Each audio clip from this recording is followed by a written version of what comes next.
ಒಂದು ಕ್ಷಣ ಕಲ್ಪಿಸ್ಕೊಳ್ಳಿ, ಒಂದು ದೊಡ್ಡ ಫ್ಯಾಮಿಲಿ ಫಂಕ್ಷನ್.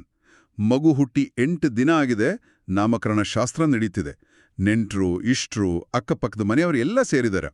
ಆ ಸಂಪ್ರದಾಯದ ಪ್ರಕಾರ ಮಗುವಿಗೆ ಅಪ್ಪನ ಹೆಸರನ್ನೇ ಇಡಬೇಕು. ಎಲ್ಲರೂ ಸೇರಿ ಜಕರಿಯಾ ಜೂನಿಯರ್ ಅಂತ ಕರೆಯೋಕೆ ರೆಡಿ ಆಗ್ತಿದ್ದಾರೆ. ಆದರೆ ಇದ್ದಕ್ಕಿದ್ದಂತೆ ಮಗುವಿನ ತಾಯಿ ಎದ್ದು ನಿಂತು, ಇಲ್ಲ, ಆ ಹೆಸರು ಬೇಡ, ಅವನ ಹೆಸರು ಯೌವಾನ ಅಂತಾಳೆ. ಇಡೀ ರೂಮಲ್ಲಿ ಒಂಥರ ಸೈಲೆನ್ಸ್. ಏನಾಗ್ತಿದೆ ಇಲ್ಲಿ ಅಂತ ಎಲ್ರಿಗೂ ಗೊಂದಲ. ಇವತ್ತು ನಾವು ಮಾತಾಡೋಕೆ ಹೊರಟಿರೋದು ಅಂತಹದ್ದೇ ಒಂದು ಘಟನೆಯ ಬಗ್ಗೆ. ಲೂಕನ ಸುವಾರ್ತೆಯಲ್ಲಿ ಬರುವ ಸ್ನಾನಿಕ ಯೌವಾನನ ನಾಮಕರಣದ ಕಥೆ ಇದು. ನಮ್ಮತ್ರ ಇರೋ ಸೋರ್ಸ್ ಮೆಟೀರಿಯಲ್ ಪ್ರಕಾರ ಇದನ್ನ ಆಳವಾಗಿ ನೋಡೋಣ.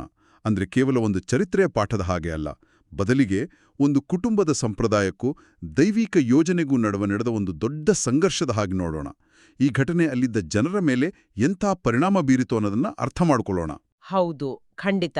ಇದು ನೋಡಕ್ಕೆ ಒಂದು ಮಗುವಿನ ಹೆಸರಿಡುವ ಶಾಸ್ತ್ರದ ಹಾಗೆ ಕಾಣಿಸಬಹುದು, ಆದ್ರೆ ಇದು ಅದಕ್ಕಿಂತ ತುಂಬಾನೇ ದೊಡ್ಡದು. ಇದು ಒಂದು ಇಡೀ ಜನಾಂಗದ ಕಥೆಯ ದಿಕ್ಕನ್ನೇ ಬದಲಿಸಿದ ಒಂದು ಕ್ಷಣ. ವೈಯಕ್ತಿಕ ನಂಬಿಕೆ, ಮೌನ, ವಿಧೇಯತೆ ಮತ್ತು ಒಂದು ಇಡೀ ಸಮುದಾಯದ ಪ್ರತಿಕ್ರಿಯೆ ಎಲ್ಲವೂ ಒಂದೇ ಕಡೆ ಸೇರಿ ಒಂದು ದೊಡ್ಡ ನಾಟಕೀಯ ಘಟನೆ ನಡೆಯುತ್ತೆ. ಸರಿ, ಹಾಗಿದ್ರೆ ಆ ಘಟನೆಯ ಒಳಗೆ ಇಳಿದು ನೋಡೋಣ. ಕಥೆ ಶುರುವಾಗೋದು ಎಲಿಜಬೆತಳ ಹೆರಿಗೆಯಿಂದ. ತುಂಬಾನೇ ವಯಸ್ಸಾದ್ಮೇಲೆ ಬಂಜೆ ಅನ್ನೋ ಹಣೆಪಟ್ಟಿ ಹೊತ್ತಿದ್ದ ಆಗೆಗೆ ಒಂದು ಗಂಡು ಮಗು ಹುಟ್ಟುತ್ತೆ.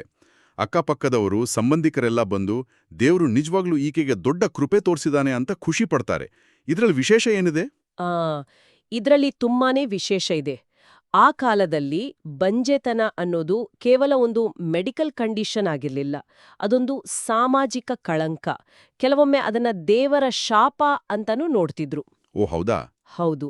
ಹಾಗಾಗಿ ಈ ಮಗು ಹುಟ್ಟಿದ್ದು ಎಲಿಜಬೆತಳ ವೈಯಕ್ತಿಕ ಸಂತೋಷ ಮಾತ್ರ ಅಲ್ಲ, ಅದು ಆಕೆಯ ಮೇಲಿದ್ದ ಒಂದು ದೊಡ್ಡ ಸಾಮಾಜಿಕ ಕಳಂಕವನ್ನು ದೇವರು ತೊಳೆದಿದ್ದಾನೆ ಅನ್ನೋದರ ಸಾರ್ವಜನಿಕ ಘೋಷಣೆಯಾಗಿತ್ತು. ಅದಕ್ಕೆ ಇಡೀ ಊರೇ ಬಂದು ಸಂಭ್ರಮಿಸಿದ್ದು. ಕರೆಕ್ಟ್. ಓಕೆ, ಹಾಗಾಗಿ ಆ ಸಂಭ್ರಮಕ್ಕೆ ಒಂದು ಆಳವಾದ ಸಾಮಾಜಿಕ ಅರ್ಥ ಇತ್ತು. ಎಲ್ಲರೂ ಖುಷಿಯಾಗಿದ್ರು. 8ನೇ ದಿನ ಸುನ್ನತಿ ಮಾಡಿ ಹೆಸರಿಡೋ ಶಾಸ್ತ್ರ ಶುರುವಾಯಿತು. ಆಗ್ಲೇ ನೋಡಿ ಕೆತೆಗೆ ಟ್ವಿಸ್ಟ್ ಸಿಕ್ಕಿದ್ದು. ಎಲ್ಲರೂ ಸೇರಿ ಇವನಿಗೆ ಅಪ್ಪನ ಹೆಸರು ಜಕರಿಯಾ ಅಂತಾನೆ ಇಡೋಣ ಅಂತಾರೆ. ಇದು ಕಾಮನ್ ಪ್ರಾಕ್ಟೀಸ್ ಆಗಿತ್ತ ಆ ಕಾಲದಲ್ಲಿ? ಹೌದು. ತಂದೆಯ ಅಥವಾ ಅಜ್ಜನ ಹೆಸರನ್ನು ಮಗನಿಗೆ ಇಡೋದು ತುಂಬಾನೇ ಗೌರವದ ಸಂಕೇತವಾಗಿತ್ತು. ಅದು ವಂಶದ ಪರಂಪರೆಯನ್ನು ಮುಂದುವರ್ಸ್ಕೊಂಡು ಹೋಗುವಂದ್ ರೀತಿ. ಎಲ್ರೂ ಅದೇ ಆಗುತ್ತೆ ಅಂತ ನಿರೀಕ್ಷೆ ಮಾಡ್ತಿದ್ರು. ಹೌದು. ಆದ್ರೆ ಆಗ್ಲೇ ಎಲಿಜಬೆತ್ಲು ಆ ಬಾಂಬ್ ಸಿಡ್ಸದ್ದು. ಏನ್ ಹೇಳ್ದಳು? ಇಲ್ಲ, ಅದು ಆಗಲ್ಲ, ಅವನಿಗೆ ಯೋವಾನ ಅಂತ ಹೆಸರಿಡ್ಬೇಕು. ತಕ್ಷಣ ಜನರ ರಿಯಾಕ್ಷನ್ ಹೇಗಿತ್ತು? ಅವರು ಸುಮ್ನೆ ಓಕೆ ಅಂದ್ರ? ಸಾಧ್ಯವೇ ಇಲ್ಲ. ತಕ್ಷಣ ವಿರೋಧ ಬಂತು. ಅವರೆಂದಿದ್ದು, ನಿಮ್ಮ ಸಂಬಂಧಿಕರಲ್ಲೇ ಯಾರಿಗೂ ಈ ಹೆಸರಿಲ್ವಲ್ಲ ಅಂತ. ಅಂದ್ರೆ ಅವರ ವಾದದ ಪ್ರಕಾರ ಅದು ಅವರ ಕುಟುಂಬದ ಹೆಸರಾಗಿರ್ಲಿಲ್ಲ. ಖಂಡಿತ. ಅವರ ಮಾತಿನ ಅರ್ಥ, ನೀನು ನಮ್ಮ ಸಂಪ್ರದಾಯ ಮುರಿತಿದ್ಯಾ, ನಮ್ಮ ವಂಶಕ್ಕೆ ಸಂಬಂಧವೇ ಇಲ್ಲದ ಒಂದು ಹೊರಗಿನ ಹೆಸರನ್ನು ಯಾಕೆ ತರ್ತಿದ್ಯಾ ಅಂತ. ಯೋವಾನ ಅನ್ನೋ ಹೆಸರು ಅವ್ರ ಫ್ಯಾಮಿಲಿ ಹಿಸ್ಟ್ರಿಯಲ್ಲೇ ಇರ್ಲಿಲ್ಲ. ಅಂದ್ರೆ ಎಲಿಜಬೆತಳು ಕೇವಲ ಒಂದು ಹೆಸರನ್ನ ಸೂಚಿಸ್ತಿರ್ಲಿಲ್ಲ, ಅವಳು ಇಡೀ ಕುಟುಂಬದ ಸಂಪ್ರದಾಯವನ್ನೇ ಪ್ರಶ್ನೆ ಮಾಡ್ತಿದ್ಲು. ಆದ್ರೆ ಆ ಸಂಪ್ರದಾಯವನ್ನ ಅಷ್ಟು ಹಗುರವಾಗಿ ತಗೊಳಕ್ಕಾಗತ್ತಾ? ಯಾಕೆಂದ್ರೆ ತಂದೆ ಹೆಸರಿಡೋದು ಗೌರವದ ವಿಷಯ ಅಲ್ವಾ? ಎಲಿಜಬೆತಳು ಬೇಡ ಅಂದಾಗ ಅವಳನ್ನ ಒಬ್ಬ ಬಂಡಾಯಗಾರ್ತಿ ಅಂತ ನೋಡಿರ್ಬೋದಾ ಜನ? ಖಂಡಿತವಾಗಿಯೂ ಹಾಗೆ ನೋಡಿರ್ತಾರೆ. ಅವರ ದೃಷ್ಟಿಯಲ್ಲಿ ಇದು ತುಂಬಾನೇ ಗೊಂದಲಕಾರಿ, ಒಂದು ರೀತಿ ಅಗೌರವದ ನಡೆ. ಯಾಕೆಂದ್ರೆ ಅವರ ಪ್ರಕಾರ ಅವರು ಮಾಡ್ತಿದ್ದಿದ್ದೇ ಸರಿ, ಅದೇ ಸಂಪ್ರದಾಯ. ಇಲ್ಲಿ ನಾವು ಗಮನಿಸ್ಬೇಕಾದ್ ಏನು ಅಂದ್ರೆ, ಇದು ಕೇವಲ ಒಂದು ಹೆಸರಿನ ಬಗ್ಗೆಗಿನ ವಾಗ್ವಾದ ಅಲ್ಲ, ಇದು ಮಾನವ ಸಂಪ್ರದಾಯ ಮತ್ತು ದೈವಿಕ ಆಜ್ಞೆಯ ನಡುವಿನ ನೇರ ಸಂಘರ್ಷ. ಈ ಮಗುವಿನ ಭವಿಷ್ಯವನ್ನು ಯಾರು ನಿರ್ಧರಿಸಬೇಕು? ಕುಟುಂಬದ ಇತಿಹಾಸವೇ ಅಥವಾ ದೇವರ ಉದ್ದೇಶವೇ ಅನ್ನೋ ದೊಡ್ಡ ಪ್ರಶ್ನೆ ಅಲ್ಲಿ ಎಲ್ಲರ ಮುಂದಿತ್ತು. ಈ ಎಲ್ಲ ಗದ್ದಲ ಗೊಂದಲದ ನಡುವೆ ಎಲ್ಲರ ಕಣ್ಣು ಜಕರಿಯನ್ ಮೇಲೆ ಬಿತ್ತು. ಅವನು ಮಗುವಿನ ತಂದೆ, ಮನೆಯ ಯಜಮಾನ, ಸಮಾಜದಲ್ಲಿ ಗೌರವ ಇರುವ ಯಾಜಕ. ಫೈನಲ್ ಡಿಸಿಷನ್ ಅವನದ್ದೇ. ಆದರೆ ಒಂದು ಪ್ರಾಬ್ಲಮ್ ಇತ್ತು, ಅವನು ಮಾತಾಡೋ ಹಾಗೆ ಇರಲಿಲ್ಲ. ಹೌದು. ಸುಮಾರು 9 ತಿಂಗಳಿಂದ ಅವನು ಮೂಕನಾಗಿದ್ದ. ಹೌದು. ಅದಕ್ಕಾಗಿಯೇ ಜನ ಅವನಿಗೆ ಸನ್ನೆ ಮಾಡಿ ಕೇಳಿದ್ರು, ನೇರವಾಗಿ ಕೇಳೋಕ್ಕಾಗಲ್ಲ. ನಿನ್ನ ಅಭಿಪ್ರಾಯ ಏನು ಅಂತ. ಹೌದು. ಮಗುವಿಗೆ ಏನ್ ಹೆಸರಿಡಬೇಕು ಅಂತೀಯಾ ಅಂತ ಸನ್ನೆ ಮೂಲಕ ಕೇಳಿದ್ರು. ಆ ಕ್ಷಣದಲ್ಲಿ ಇಡೀ ಜವಾಬ್ದಾರಿ ಅವನ್ಮೇಲಿತ್ತು. ಅವನು ಹೆಂಡತಿ ಕಡೆ ನಿಲ್ತಾನ ಅಥವಾ ಸಂಪ್ರದಾಯದ ಕಡೆ ನಿಲ್ತಾನಾ ಅಂತ ಎಲ್ಲರೂ ಕುತೂಹಲದಿಂದ ಕಾಯ್ತಿದ್ರು. ಹೌದು. ಆಗ ಅವನು ಒಂದು ಬರೆಯೋ ಹಲ್ಗೆ ತರಿಸ್ಕೊಳ್ತಾನೆ. ಬಹುಶಃ ಆಗಿನ ಕಾಲದ ಒಂದು ಮಿನಿ ವೈಟ್ ಬೋರ್ಡ್ ತರಹ ಮೇಣ ಬಳಿದ ಮರದ ಹಲ್ಗೆ ಇರಬೇಕು. ಇರ್ಬೋದು. ಎಲ್ಲರೂ ಅವನು ಜಕರಿಯಾ ಅಂತಲೇ ಬರೀತಾನೆ, ಈ ಗೊಂದಲಕ್ಕೆ ಒಂದು ಫುಲ್ ಸ್ಟಾಪ್ ಇಡ್ತಾನೆ ಅಂತ ಅಂದ್ಕೊಂಡಿರ್ತಾರೆ. ಆದರೆ ಅವನು ಬರೆದಿದ್ದೇ ಬೇರೆ. ಅವನು ಸ್ಪಷ್ಟವಾಗಿ ದೊಡ್ಡ ಅಕ್ಷರಗಳಲ್ಲಿ ಬರೀತಾನೆ. ಏನು ಅಂತ? ಇವನ ಹೆಸರು ಯೋವಾನ್ನ. ಓ, ಇದು ಕೇವಲ ಒಂದು ಹೆಸರಲ್ಲ, ಅದೊಂದು ಘೋಷಣೆ, ಅದೊಂದು ಒಪ್ಪಿಗೆ. ಕಳೆದ 9 ತಿಂಗಳಲ್ಲಿ ಅವನಲ್ಲಿ ಆದ ಪರಿವರ್ತನೆಯ ಸಾಕ್ಷಿಯದು. 9 ತಿಂಗಳು ಅಂತ ಹೇಳಿದ್ರಿ. ಯಾಕೆ ಅವನು ಮೂಕನಾಗಿದ್ದ? ಅದರ ಹಿನ್ನೆಲೆ ಏನು? ಅದೊಂದು ಇಂಟ್ರೆಸ್ಟಿಂಗ್ ಕಥೆ. ಸುಮಾರು 9 ತಿಂಗಳ ಹಿಂದೆ ಜಕರಿಯಾ ದೇವಸ್ಥಾನದಲ್ಲಿ ಸೇವೆ ಮಾಡ್ತಿದ್ದಾಗ ಗೇಬ್ರಿಯೇಲ್ ಅನ್ನೋ ದೇವದೂತ ಅವನಿಗೆ ಕಾಣಿಸ್ಕೊಂಡು, ನಿನಗೊಬ್ಬ ಮಗ ಹುಡ್ತಾನೆ, ಅವನಿಗೆ ಯೋವಾನ್ನ ಅಂತ ಹೆಸರಿಡು ಅಂತ ಹೇಳಿದ್ದ. ಓಕೆ. ಆದರೆ ವಯಸ್ಸಾಗಿದ್ದ ಜಕರಿಯಾನಿಗೆ ಇದನ್ನ ನಂಬೋಕೆ ಆಗ್ಲಿಲ್ಲ. ಅವನು, ಇದು ಹೇಗೆ ಸಾಧ್ಯ? ನನಗೂ ವಯಸ್ಸಾಗಿದೆ, ನನ್ನ ಹೆಂಡತಿಗೂ ವಯಸ್ಸಾಗಿದೆ ಅಂತ ಸಂದೇಹ ಪಟ್ಟಿದ್ದ. ಅವೊಂದು ಸಂದೇಹದ ಮಾತಿಗೆ ಅವನಿಗೆ ಮಾತು ಹೋಯ್ತಾ? ಹೌದು, ಅವನ ಸಂದೇಹದ ಪರಿಣಾಮವಾಗಿಯೇ ಅವನು ಮೂಕನಾಗಿದ್ದ. ಇಲ್ಲಿ ನಾವು ಗಮನಿಸಬೇಕಾದದ್ದು ಏನು ಅಂದ್ರೆ, ಜಕರಿಯಾನಿಗೆ ಯೋಚನೆ ಮಾಡೋಕೆ, ತನ್ನ ತಪ್ಪನ್ನು ಅರಿಯೋಕೆ ಪೂರ್ತಿ 9 ತಿಂಗಳು ಟೈಮ್ ಸಿಕ್ಕಿತ್ತು. ಅವನ ಮೌನ ಕೇವಲ ಒಂದು ಶಿಕ್ಷೆ ಆಗಿರ್ಲಿಲ್ಲ, ಅದೊಂದು ರೀಕ್ಯಾಲಿಬ್ರೇಷನ್ ಪೀರಿಯಡ್ ಆಗಿತ್ತು. ಸರಿ. ತನ್ನ ಸಂದೇಹದಿಂದ ಹೊರಬಂದು ದೇವರ ಯೋಜನೆಯನ್ನು ಸಂಪೂರ್ಣವಾಗಿ ನಂಬಲು ಅವನಿಗೆ ಸಿಕ್ಕ ಒಂದು ಅವಕಾಶ ಅದು. ನಮ್ಮ ಜೀವನದಲ್ಲೂ ಅಷ್ಟೇ ಅಲ್ವಾ? ಕೆಲವೊಮ್ಮೆ ದೊಡ್ಡ ಬದಲಾವಣೆಗಿಂತ ಮುಂಚೆ ಒಂದು ಮೌನದ, ಕಾಯುವಿಕೆಯ ಸಮಯ ಬರುತ್ತೆ. ಆ ಸಮಯದಲ್ಲಿ ನಾವು ಹೇಗೆ ಪ್ರತಿಕ್ರಿಯಿಸ್ತೀವಿ ಅನ್ನೋದ್ರ ಮೇಲೆ ಮುಂದಿನದೆಲ್ಲ ನಿಂತಿರುತ್ತೆ. ಎಕ್ಸಾಕ್ಟ್ಲಿ. ಆ 9 ತಿಂಗಳ ಮೌನದ ನಂತರ ಆ ಹಲಗೆಯ ಮೇಲೆ ಯೋವಾನ್ನ ಅಂತ ಬರೆಯುವ ಮೂಲಕ ಜಕರಿಯಾ ತನ್ನ ಹಿಂದಿನ ಸಂದೇಹವನ್ನು ಸಂಪೂರ್ಣವಾಗಿ ಬದಿಗಿಟ್ಟು ದೇವರಿಗೆ ಶರಣಾಗುತ್ತಾನೆ. ಅದೊಂದು ನಂಬಿಕೆಯ ಕ್ರಿಯೆ. ಹೌದು. ಸರಿ, ಅವನು ಯೋವಾನ್ನ ಅಂತ ಬರೀತಾನೆ, ಒಂದು ಹಲಿಗೆ ಮೇಲೆ ಒಂದು ಹೆಸರು. ಅಷ್ಟಕ್ಕೆ ನಡೀತು. ಅಲ್ಲಿದ್ದವರೆಲ್ಲ ಯಾಕೆ ಅಷ್ಟು ತಲ್ಲಣಗೊಂಡ್ರು? ಅವನು ಬರೆದು ಮುಗಿಸಿದ ತಕ್ಷಣವೇ ಒಂದು ಪವಾಡ ನಡೆಯಿತು. ಏನದು? ತಕ್ಷಣವೇ ಅವನಿಗೆ ಬಾಯಿ ಬಂದಿತು, ನಾಲಿಗೆ ಸಡಿಲವಾಯಿತು, ಅವನು ಮಾತನಾಡಲು ಆರಂಭಿಸಿ ದೇವರನ್ನು ಸ್ತುತಿಸಿದನು. ವಾವ್! ಇದನ್ನೊಮ್ಮೆ ಕಲ್ಪಿಸ್ಕೊಳ್ಳಿ. 9 ತಿಂಗಳು ಮಾತಿಲ್ದೆ ಇದ್ದವನ ಬಾಯಿಂದ ಬಂದ ಮೊದಲ ಮಾತು ದೂರುಗಳಲ್ಲ, ಅಬ್ಬಾ ಸಾಕಾಗಿ ಹೋಗಿತ್ತು ಅಂತಾನೂ ಅಲ್ಲ, ಅಥವಾ ಹೆಂಡ್ತಿಗೆ ನೀನೂ ಸರಿ ಹೇಳಿದೆ ಅಂತಾನೂ ಅಲ್ಲ. ಅವನ ಮೊದಲ ಮಾತುಗಳು ನೇರವಾಗಿ ದೇವರಿಗೆ ಸ್ತುತಿ. ಹೌದು, ಇದು ನಂಬಲಾಗದ ಸಂಯಮ. ನಮ್ಮಂತವರಾಗಿದ್ರೆ ಮೊದಲು ಬೇರೇನಾದರೂ ದೂರು ಹೇಳ್ತಿದ್ವೇನೋ? ಖಂಡಿತ.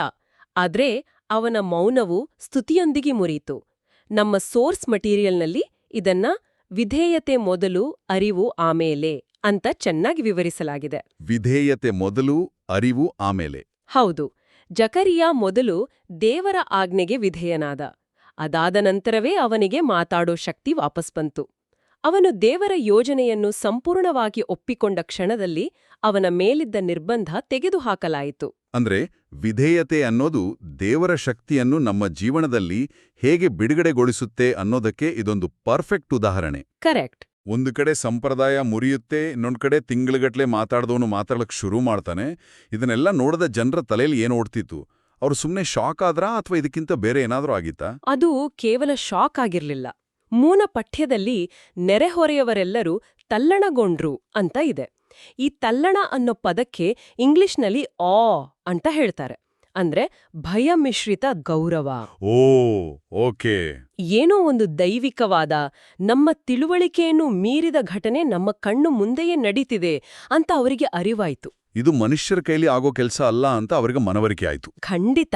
ಅಂದ್ರೆ ಇದು ಕೇವಲ ಒಂದು ಕುಟುಂಬದ ಘಟನೆಯಾಗಿ ಉಳಿಲಿಲ್ಲ. ಖಂಡಿತ ಇಲ್ಲ. ಆ ಸುದ್ದಿ ಕಾಡ್ಗಿಚ್ಚಿನ ಹಾಗೆ ಜುದೇಯದ ಗುಡ್ಡಗಾಡು ಪ್ರದೇಶದಲ್ಲೆಲ್ಲ ಹರಡ್ತು. ಕೇಳಿದವರೆಲ್ಲ ಇದನ್ನೇ ತಲೆಯಲ್ಲಿಟ್ಕೊಂಡು, ಈ ಹುಡುಗ ಮುಂದೆ ಏನಾಗ್ತಾನಪ್ಪ ಅಂತ ಯೋಚನೆ ಮಾಡೋಕ್ ಶುರು ಮಾಡಿದ್ರು. ಒಂದು ಮಗುವಿನ ನಾಮಕರಣ ಇಡೀ ಪ್ರಾಂತ್ಯದಲ್ಲಿ ಚರ್ಚೆಯ ವಿಷಯವಾಯಿತು. ಹೌದು, ಯಾಕಂದ್ರೆ ಸರ್ವೇಶ್ವರನ ಅಭಯಹಸ್ತವು ಆ ಮಗುವಿನ ಮೇಲಿತ್ತು ಅಂತ ಜನ ಮಾತಾಡ್ಕೊಳ್ಳೋಕ್ ಶುರು ಮಾಡಿದ್ರು. ಈ ಯೋವಾನ ಅನ್ನೋ ಹೆಸರಲ್ಲಿ ಅಂಥದ್ದೇನಿತ್ತು? ಯಾಕೆ ದೇವರು ನಿರ್ದಿಷ್ಟವಾಗಿ ಇದೇ ಹೆಸರನ್ನು ಆರಿಸ್ಕೊಂಡ? ಜಕರಿಯಾ ಅಂತ ಇಟ್ಟಿದ್ರೆ ಏನಾಗ್ತಿತ್ತು? ಇದೊಂದು ತುಂಬಾನೇ ಆಳವಾದ ಪ್ರಶ್ನೆ. ಆ ಕಾಲದಲ್ಲಿ ಹೆಸರು ಕೇವಲ ಒಂದು ಲೇಬಲ್ ಆಗಿರ್ಲಿಲ್ಲ. ಅದೊಂದು ವ್ಯಕ್ತಿಯ ಡೆಸ್ಟಿನಿ, ಅವರ ಭವಿಷ್ಯದ ಸೂಚಕವಾಗಿತ್ತು. ಜಕರಿಯಾ ಅನ್ನೋ ಹೀಬ್ರೂ ಪದದ ಅರ್ಥ ದೇವರು ನೆನಪಿಸಿಕೊಂಡಿದ್ದಾನೆ, ಗಾಡ್ ಹ್ಯಾಸ್ ರಿಮೆಂಬರ್ಡ್ ಅಂತ. ಸರಿ. ಇದು ಜಕರ್ಯನ ವೈಯಕ್ತಿಕ ಕಥೆಗೆ ಸರಿಹೊಂದುತ್ತೆ.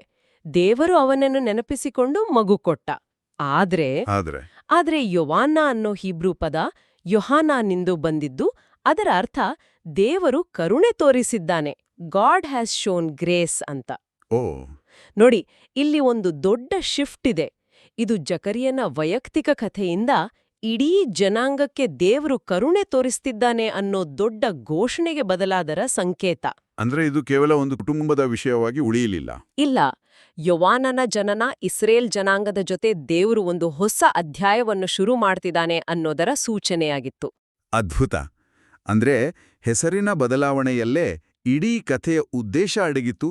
ಹಾಗಾದ್ರೆ ಸರ್ವೇಶ್ವರನ ಅಭಯಹಸ್ತವು ಆ ಮಗುವಿನ ಮೇಲಿತ್ತು ಅನ್ನೋ ಮಾತಿನ ಅರ್ಥವೇನು? ಅದು ಕೂಡ ತುಂಬಾನೇ ಮಹತ್ವದ್ದು. ಯಹೂದಿ ಧರ್ಮಗ್ರಂಥಗಳಲ್ಲಿ, ಅಂದ್ರೆ ಹಳೆಯ ಒಡಂಬಡಿಕೆಯಲ್ಲಿ, ಈ ನುಡಿಗಟ್ಟು ದೇವರಿಂದ ಆರಿಸಲ್ಪಟ್ಟ ವಿಶೇಷ ವ್ಯಕ್ತಿಗಳನ್ನು, ಅದರಲ್ಲೂ ಮುಖ್ಯವಾಗಿ ಪ್ರವಾದಿಗಳನ್ನು ಗುರುತಿಸಲು. ಹೌದು, ಪ್ರವಾದಿಗಳನ್ನು ಗುರುತಿಸಲು ಬಳಸಲಾಗುತ್ತಿತ್ತು. ಹಾಗಾಗಿ ಜನ ಈ ಮಾತನ್ನು ಹೇಳಿದಾಗ ಅವರು ಪರೋಕ್ಷವಾಗಿ ಈ ಮಗು ಸಾಮಾನ್ಯನಲ್ಲ, ಇವನು ಬಹುಶಃ ಮುಂದೊಂದು ದಿನ ಪ್ರವಾದಿಯಾಗಬಹುದು ಅಂತ ಒಪ್ತೊಳ್ತಿದ್ರು. ಇದು ಯೋವಾನನ ಭವಿಷ್ಯದ ಪಾತ್ರಕ್ಕೆ ಒಂದು ಮುನ್ನುಡಿಯಾಗಿತ್ತು. ಕರೆಕ್ಟ್. ಹಾಗಾದ್ರೆ ಈ ಇಡೀ ಕಥೆ ನಮ್ಗೆ ಹೇಳೋದೇನು ಅಂದ್ರೆ, ಕೆಲವೊಮ್ಮೆ ದೈವಿಕ ಉದ್ದೇಶವು ನಮ್ಮ ಸಂಪ್ರದಾಯಗಳಿಗಿಂತ ದೊಡ್ಡದಾಗಿರುತ್ತೆ. ಎಲಿಜಬೆತ್ ಮತ್ತು ಜಕರಿಯರು ತಮ್ಮ ಕುಟುಂಬದ ಒಂದು ಮುಖ್ಯವಾದ ಸಂಪ್ರದಾಯವನ್ನು ಮುರಿದು ದೇವರ ಯೋಜನೆಯನ್ನು ಆರಿಸ್ಕೊಂಡ್ರು. ಖಂಡಿತ. ಅವರ ಆ ಒಂದು ಸಣ್ಣ ವಿಧೇಯತೆಯ ಕ್ರಿಯೆ ಒಂದು ದೊಡ್ಡ ದೈವಿಕ ಯೋಜನೆಯ ಭಾಗವಾಗಿತ್ತು.